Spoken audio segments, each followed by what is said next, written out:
Audio Jungle.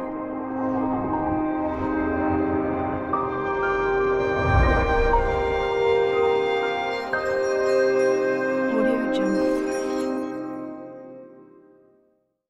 तो बाजार में या घर में जो नई प्लास्टिक की चीजें देखते हैं वो जरूरी नहीं कि किसी फ्रेश मटेरियल से बनी हो, ये भी हो सकता है कि उसे रिसाइकिल करके बनाया गया हो, क्योंकि आजकल पुराने कबाड़ से जरूरी चीजों का मैन्युफैक्चरिंग काफी बड़े स्तर पे किया जा रहा है। इसलिए आजकल चाहे प्लास्टिक रिसाइकलिंग हो या पेपर की रिसाइकलिंग, ये आज के तेजी से बढ़ने वाले सबसे अच्छे बिजनेस है और आप इस बिजनेस के जरिए अच्छी कमाई भी कर सकते हैं। आजकल हमारे देश में कूड़ा कचरा और कबाड़ काफी तेजी से बढ़ रहा है, इसलिए ऐसे में रद्दी कागज और प्लास्टिक को रिसाइकिल करके नई चीजें बना ली जाए तो कमाई का एक अच्छा जरिया हो सकता है। और इस बिजनेस की सबसे खास बात यह है कि आज भी इसके बारे में ज्यादा लोगों को पता नहीं है। इस कबाड़ के बिजनेस से भी लाखों की कमाई की जा सकती है और साथ ही साथ ये इको फ्रेंडली कारोबार है और लघु उद्योग के तौर पे रिसाइकलिंग का ये कारोबार आप छोटे बड़े शहर से लेके गाँव कस्बे में कहीं भी शुरू कर सकते हैं। दोस्तों, प्लास्टिक प्रोडक्ट की रिसाइकलिंग अभी सबसे तेजी से बढ़ता हुआ बिजनेस है और इस बिजनेस के प्लांट अपने देश में उतने ज्यादा नहीं है जितने होने चाहिए। और देश के पर्यावरण को सबसे ज्यादा खतरा किसी चीज से है तो प्लास्टिक ही है, क्योंकि प्लास्टिक के प्रोडक्ट कभी खुद से नष्ट नहीं होते हैं। अगर प्लास्टिक के प्रोडक्ट की बात करें तो पानी के बोतल और दूध के पाउच से लेकर तमाम तरह के प्लास्टिक के प्रोडक्ट काफी डेली मात्रा में यूज किए जाते हैं, जिसे रिसाइकिल करके दोबारा टेबल, कुर्सी या फिर दूसरी उपयोगी चीजें दोबारा बनाई जाती हैं। और अगर बात करें इसके डिमांड की तो प्लास्टिक से रिसाइकिल रॉ मटेरियल्स की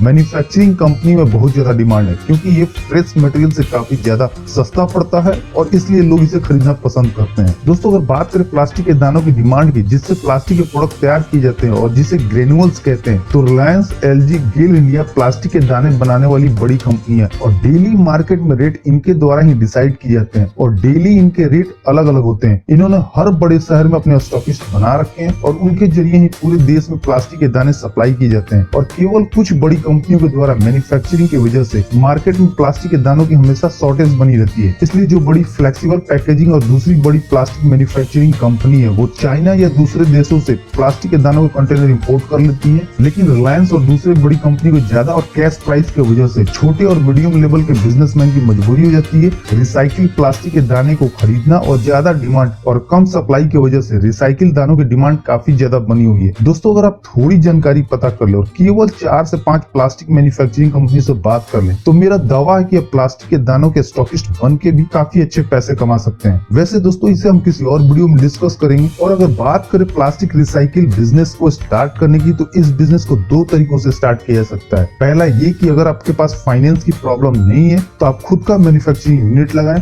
और आपके द्वारा रिसाइकिल किए गए प्रोडक्ट को प्लास्टिक मैन्युफैक्चरिंग कंपनी को सप्लाई करें। और दूसरा तरीका ये है कि पहले कहीं अपना गोदाम बनाएं और फिर गांव या शहर से कबाड़ियों से कांटेक्ट कर वहां पे वेस्ट मटेरियल को जमा करें और ये वेस्ट मटेरियल आपको काफी सस्ते रेट पे मिल जाएंगे। और फिर जमा किए गए मटेरियल को आगे रिसाइकिल करने वाली कंपनी को सप्लाई करें। और जब आपको इस बिजनेस की अच्छी नॉलेज हो जाए उसके बाद फिर खुद का रिसाइकलिंग प्लांट लगाएं।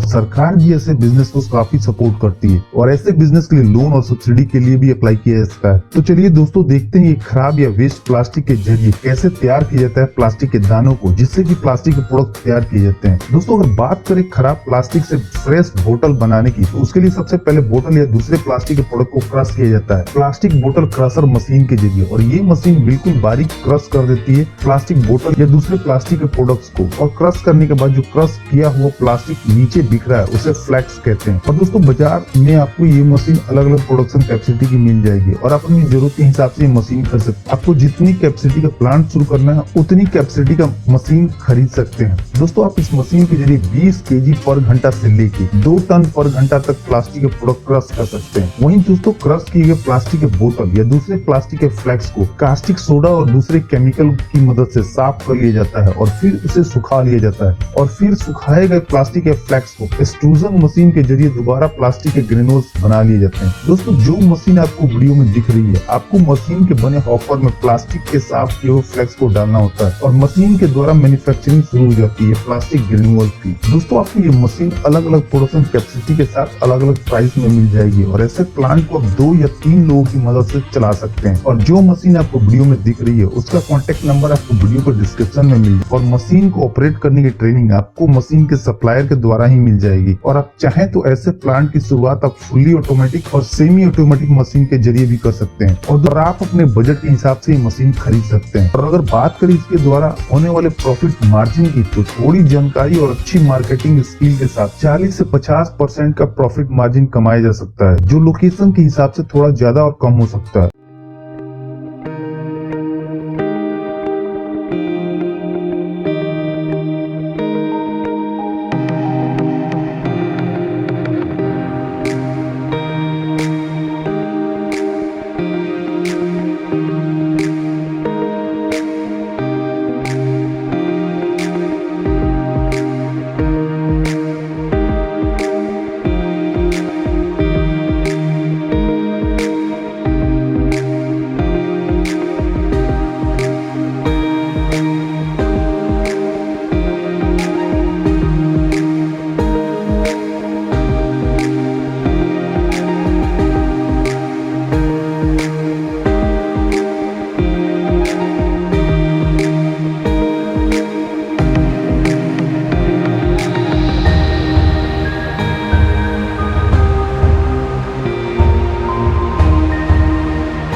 दोस्तों आपको इस बिजनेस से जुड़ी कोई भी इंफॉर्मेशन चाहिए तो आप हमसे कमेंट करके भी पूछ सकते हैं। तो दोस्तों इस वीडियो में इतना ही। उम्मीद करता हूं कि आपको वीडियो जरूर पसंद आई होगी, तो प्लीज वीडियो को लाइक और शेयर करना ना भूलें और चैनल को सब्सक्राइब कर लें ताकि नए नए बिजनेस आइडियाज पहुंचे सबसे पहले आपके पास।